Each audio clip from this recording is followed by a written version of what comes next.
गुर प्रसाद आपन आप सुझै, तिसकी जानो तृष्णा बुझै। साध संग हरि हरि जस कहत, सर्ब रोग ते ओए हर जन रात। अन दिन कीर्तन केवल बखान, ग्रस्त में सोई निर्वाण। एक ऊपर जिस जन की आशा, तिसकी कटी है जम की फासा। पार ब्रह्म की जिस मन को, नानक तिस है ना लागे दूर। पार ब्रह्म की जिस मन को, नानक तिस है ना लागे दूर। गुर प्रसाद आपन आप सुझै, तिसकी जानो तृष्णा बुझै। साध संग हरि हरि जस कहत, सर्ब रोग ते ओए हर जनु रात। अन दिन कीर्तन केवल बखान, ग्रस्त में सोई निर्वाण। एक ऊपर जिस जन की आशा, तिसकी कटी है जम की फासा। पार ब्रह्म की जिस मन पूर, नानक तिस है ना लागे दूर। पार ब्रह्म की जिस मन पूर, नानक तिस है न लागे दूर। वाहिगुरु जी का खालसा, वाहिगुरु जी की फतेह। गुरबाणी कीर्तन कथा की श्रृंखला में आपका स्वागत है।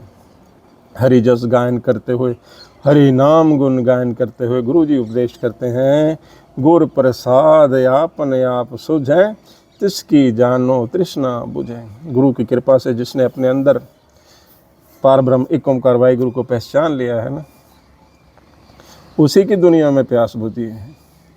वरना सारी दुनिया प्यासी आती है, प्यासी जीवन व्यतीत करती है और प्यासी ही इस दुनिया से चली जाती है। तृष्णा तो बुझती ही नहीं है। तृष्णा तभी बुझेगी जब हमको अपने भीतर में गुरु की कृपा से प्रभु दिखाई देंगे। साध संग हरि हरि जस कहत, सर्ब रोग ते हरिजन रहत। जब हम साधु के संगत में, अभी तो हम कह सकते हैं कि गुरबाणी की संगत में, गुरबाणी की संगत में साधु की संगत है, क्योंकि गुरबाणी साध जनों ने उच्चारण करी है। साध संग हरि हरि जस कहत, जब हम साध संगत में हरि हरि का जस गायन करते हैं ना, तो हमारे आत्मिक रोग तो दूर होते ही होते हैं, साथ साथ हमारे जो शारीरिक रोग है, मानसिक रोग है, उनका भी निवारण होता है। सर्व रोग, सारी तरह के रोगों का निवारण होता है। सर्व रोग ते हरिजन रहत, रोगों से मुक्ति प्राप्त होती है। अन दिन कीर्तन केवल बुखान, ग्रस्त में सोई निर्वाण। ये जो गृहस्थी है ना भाई, ये ऐसा जंजाल है कि बस इससे छूटना तो बड़ा मुश्किल है।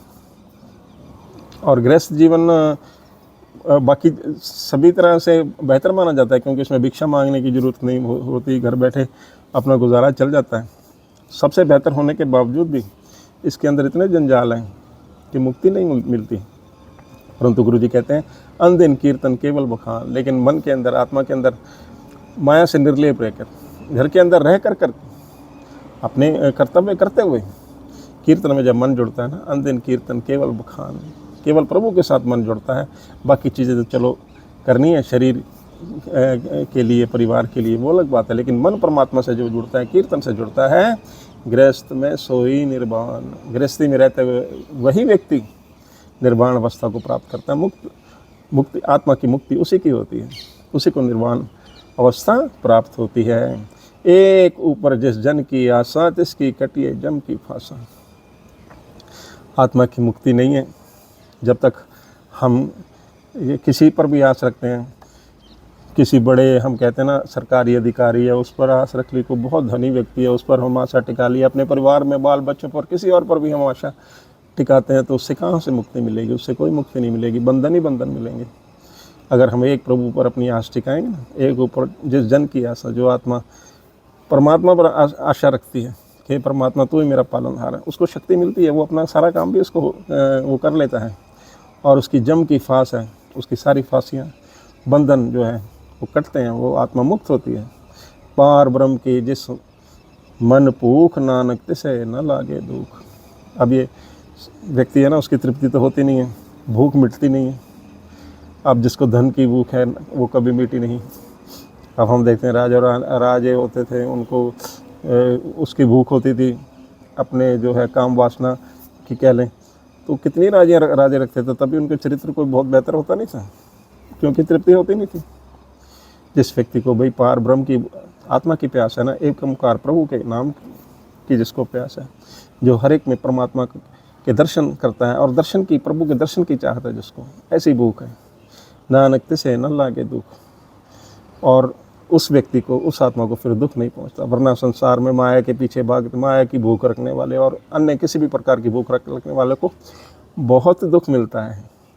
अगर दुख से हमने अपना मुक्ति चाहते हैं तो हमें कीर्तन की तरफ, प्रभु नाम सिमरन की तरफ, गुरबाणी की तरफ ध्यान देना चाहिए। पार ब्रह्म की जिस मन भूख, नानक तिसे न लागे दुख। तो ऐसा गुरु जी उपदेश करते हैं कि जिस मन के अंदर प्रभु परमेश्वर के दर्शन की भूख होती है ना, उसको दुख से मुक्ति प्राप्त होती है। सो ये था गुरु जी का उपदेश, ऐसा गुरु जी उपदेश करते हैं। इसी के साथ दास को आज्ञा बख्शें, हुई गलतियों के लिए दास क्षमा का जाचक है।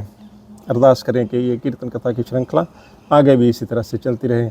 वाहिगुरु जी का खालसा, वाहिगुरु जी की फतेह।